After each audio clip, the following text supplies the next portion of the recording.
దీనికి సంబంధించి పూర్తి విశ్లేషణ అందించడానికి మనతో జాయిన్ అవుతున్నారు సీనియర్ జర్నలిస్ట్ అండ్ సీనియర్ విశ్లేషకులు బండారు రామ్మోహన్ గారు. రామ్మోహన్ గారు నమస్కారం సార్.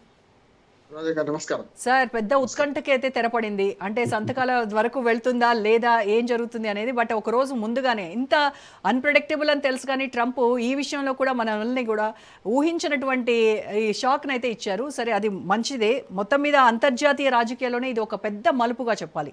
అమెరికా ఇరాన్ మధ్య యుద్ధం ముగిసి శాంతి ఒప్పందం కుదరడం అంటే it's not a simple thing, it's not a joke కూడా. సో అసలు దశాబ్దాలుగా ఉన్నటువంటి వైరాన్ని పక్కన పెట్టి ఇటు ట్రంప్ పెజెష్కియన్ వీళ్ళిద్దరూ కూడా శాంతి ఒప్పందానికి ఒకతాటిపైకి రావడం వెనక ఉన్నటువంటి బలమైన కారణాలు ఏంటంటారు? అంటే ఆర్థిక కారణాలు అయి ఉండొచ్చు అంటారా, లేదు అని అంటే అంతర్జాతీయ ఒత్తిళ్ళు ఏమైనా ఇక్కడ ఏమైనా పనిచేస్తాయని అనుకోవాలా? రోజా గారు, మీకు రాజ్ న్యూస్ ప్రేక్షకుల నమస్కారం. ఇద్దరి మనస్తత్వాలు ఒకటే కనుక ఒక రకంగా చెప్పాలంటే మోడీ గారు కానీ అటు ట్రంప్ కానీ సీతయ్య ఎవరు చెప్పినా వినట్టు వాళ్ళు పనిచేసి చేసుకుంటూ పోతుంటారు. అది ఒకటి కలిసి వచ్చింది. యాక్చువల్గా లెక్కలలో అయితే ప్లస్ ప్లస్ మైనస్ అవుతుంది, మైనస్ మైనస్ ప్లస్ అవుతుంది. కానీ ఇద్దరు కలిశారు ఒక రకంగా చెప్పాలంటే. అభిప్రాయాలు కూడా ఒకే రకంగా ఉంటాయి కనుక మోడీ మోడీ గురించి కూడా ట్రంప్ ప్రస్తావించారు. ఇంకొక హాస్యాస్పదమైన విషయం ఏంటంటే మోడీ గారు అధికారంలో ఉన్న రోజులు నేను అండగా ఉంటా అన్నాడు కదా, భారతదేశానికి అండగా ఉండాలి కదా. రెండోది ఏంటంటే మోడీ గారు అధికారంలో నువ్వు రాకముందు ఉన్నాడు, ఇప్పుడు కూడా ఉంటాడు. మొదటిసారి అధికారంలోకి ట్రంప్ రాకముందు ఉన్నాడు మోడీ గారు అధికారంలో 2016 నుంచి 2014 నుంచే ఉన్నారు. 2017 జనవరి నుంచి 2021 దాకా మొదటి విడత ట్రంప్ అధికారంలో ఉన్నారు. అంతకుముందు 2 ఏళ్ల ముందు నుంచి మోడీ గారు మన ఇండియా ప్రైమ్ మినిస్టర్ ఉన్నారు. ఆ తర్వాత రెండోసారి ఎన్నికైనప్పటికీ కూడా మళ్ళీ అప్పటికే 6 నెలలు అయింది మోడీ గారు ప్రధానమంత్రిగా ఉండి. ఆయన రెండోసారి, ఈయన మూడోసారి. ఈ ట్రంప్ రెండోసారి, ఇప్పుడు మూడోసారి. మధ్యన జో బైడెన్ పోయింది కదా 4 ఏళ్ళు.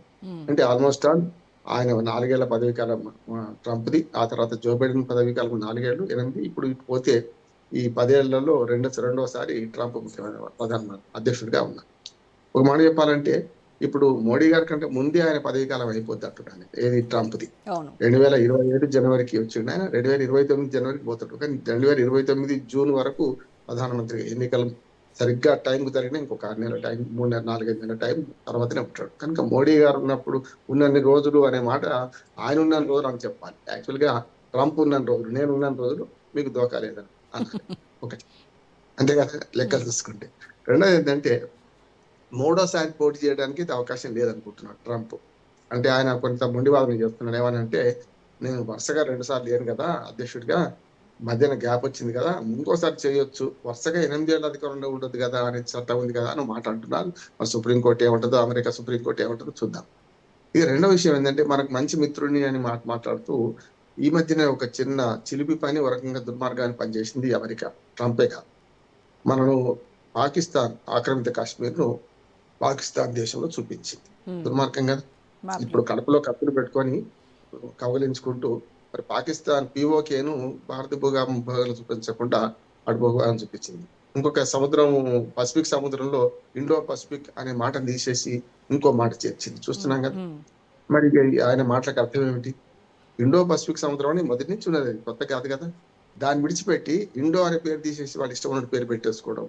ఆ మ్యాప్ లో పాకిస్తాన్ ఆక్రమిత కాశ్మీర్ను పాకిస్తాన్ లో చూపించడం ఈ దుర్మార్గమైన ముచ్చట అంటున్నాడు. అందుకనే అమెరికా నమ్మదగ్గ మిత్రుడు ఎప్పుడు కాదు, అది మోడీకి కూడా తెలుసు అంటున్నాడు. అందుకని మనం చూడండి, చాలా ముభావంగా ఉన్నాడు మోడీ. ఎందుకంటే 3 భారత నావికుల్ని చంపేసింది అన్యాయంగా. మనం చెప్పాలంటే దిగ్భ్రాంతి చెందినట్టు విలేకరులు అప్పటికి అడిగిండ్రు. మన ప్రెస్ వాళ్ళు మన ఉమ్మడి ప్రెస్ మీట్ ఏదైతే మోడీను ట్రంప్ ఇద్దరు, అమెరికా అధ్యక్షుడు భారత ప్రధాని కలిసి ప్రెస్ మీట్ పెడితే అందులో విలేకరులు అడిగారు, మన లాంటి వాళ్ళు తప్పనిసరి అడుగుతారు కదా, అప్పుడు అలా దిగ్భ్రాంతి చెందుతున్నారు నాకు తెలియదు అటువంటి విషయం అన్నారు.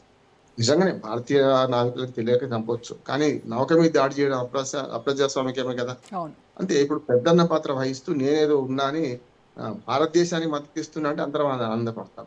కానీ మోడీ నా ఫ్రెండ్ కనుక మోడీ మద్దతు ఇస్తాం, ఆయన ఉన్న రోజులు ఏంటంటే నువ్వే ఉండవు, ఆయన ఉన్న రోజులు నేను ఉంటాను.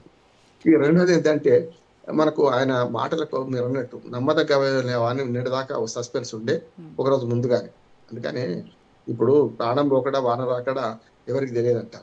ఇప్పుడైతే వాతావరణ శాఖ వాళ్ళు చాలా అక్యురేట్ గా చెప్తున్నారు ఏ మండలాలు పడితే వర్షం ఎక్కడ పడుతుంది. ఎల్లినో వచ్చింది, వర్షాలు అయితే వెనకపోయింది మన దగ్గర.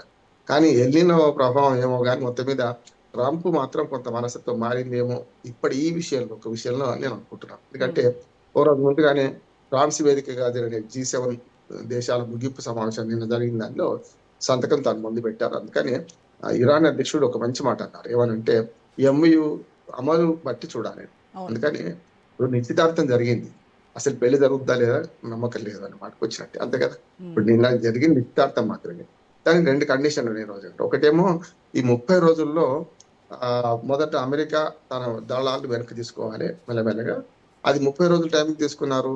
అంటే రేపటి నుంచి హర్మోజ్ జలసంధి తెరిస్తే కదా 60 రోజులు బేషరతుగా హర్మోజ్ జలసంధి తెరవాలి. ఎలాంటి షరతులు Charges లేకుండా, లేకుండా. ఎలాంటి రుసుములు లేకుండా కదా. ఉమ్. కానీ 60 రోజులైతే ఇది చేస్తే అది లెక్క అని వాళ్ళు అంటున్నారు. రెండో షరతు ఏంటంటే ఒకటే 30 రోజులు చూస్తా ఉంటున్నారు. 30 రోజుల లోపెట్నే మరి మెల్లమెల్లగా ఏది అమెరికా దళాలు దాని చుట్టుపక్కల సైన్యం ఉందో ఇరాన్ చుట్టుపక్కల ఇప్పుడేమో హర్మోజ్ జలసంధి నుంచి వెంటనే వైదొలగాలి. వాళ్ళు ఫ్రీ కావాలంటే మరి ఇక్కడ ముందు కడపలు అడ్డం పెట్టండి కదా, జరగాలి అమెరికా దళాలు. రెండోది ఏంటంటే పూర్తిగా ఉపసంహరణ 30 రోజులు అమెరికా దళాలు ఉపసంహరణ చేసుకోవాలి అక్కడి నుంచి, నౌకల మీద దాడి చేయకుండా ఏం చేయకుండా. ఈ రెండు జరగాయా అంటే అందుకు నిన్న దుందుడుగా ట్రంప్ ఒక మాట మాట్లాడాడు. ఒప్పందం కుదుర్చుకుంటారో లేకుండా మళ్ళీ బాంబులు వేస్తామన్నాడు. ఒప్పందం ఉల్లంఘిస్తే కూడా మళ్ళీ బాంబులు వేస్తామన్నాడు. సో ఒక వంక ఒప్పందం కుదుర్చుకుంటూ మళ్ళీ బెదిరించడం ఏంది, సహించను క్షమించను అని చెప్పి. అంటే తన పెద్దన్న పాత్ర ఇంకా పోనించుకోవడం లేదు. ఒక దశలో యుద్ధం ముగివేద్దనే కోరుకున్నాడా ట్రంప్ అనే మాట అనిపిస్తుంది. ఎందుకంటే ఎంతసేపు చర్చల ప్రారంభమో లేకుండా చర్చలు ఒక కొలిక్కి వస్తున్న సందర్భంలో ట్రంప్ దుందుడికి ఇప్పటిదాకా మాట్లాడుతున్నారు. ఒక రకంగా ఇరాన్ కూడా తగ్గిందని చెప్పలేను, కానీ ఈ ట్రంప్ను పట్టించుకోకపోతేనే కొంతవరకు ఒప్పందం కుదురుతుందనే మాట అనుకున్నట్టున్నాను. ఎందుకంటే ట్రంప్ చుట్టుపక్కల ఉన్న మిగతా వాళ్ళకు జోవాన్స్ తప్ప మిగతా విదేశాంగ శాఖ మంత్రి కానీ మనకు మన భారతదేశానికి మొన్ననే వచ్చిన విదేశాంగ మంత్రి కానీ వాళ్ళందరూ కూడా యుద్ధానికి వ్యతిరేకంగా ఉన్నారు. యుద్ధం వల్ల నష్టం అవుతుంది మన అమెరికాకి అని చెప్పి వాళ్ళ ఒత్తిడి వలన మొత్తం మీద అన్నిటికంటే ముఖ్యంగా అమెరికాలో మధ్యంతర ఎన్నికలు నవంబర్ జరగబోతున్నాయి. వాటిని గెలవాలంటే సెనేట్ లో కానీ లేకుంటే కాంగ్రెస్ లో కానీ మనకు అమెరికన్ ఈ ప్రాతినిధ్య బృందంలో కానీ గెలవాలంటే ఈ యుద్ధం ఆగడం ఆయనకు అవసరం ట్రంప్. అది కూడా కొంత కలిసి వచ్చింది అనుకుంటున్నాను నేను. మధ్యంతర ఎన్నికల్లో ఇప్పుడు అత్యవసర మెజార్టీతో ఉన్న ట్రంప్ మరి కాంగ్రెస్ లో మెజార్టీ సాధించాలంటే యుద్ధం ఆపిన నేనే, 9వ యుద్ధం కాదు ఇప్పుడు 10వ యుద్ధం ఆపిన నేనే అంటాడు.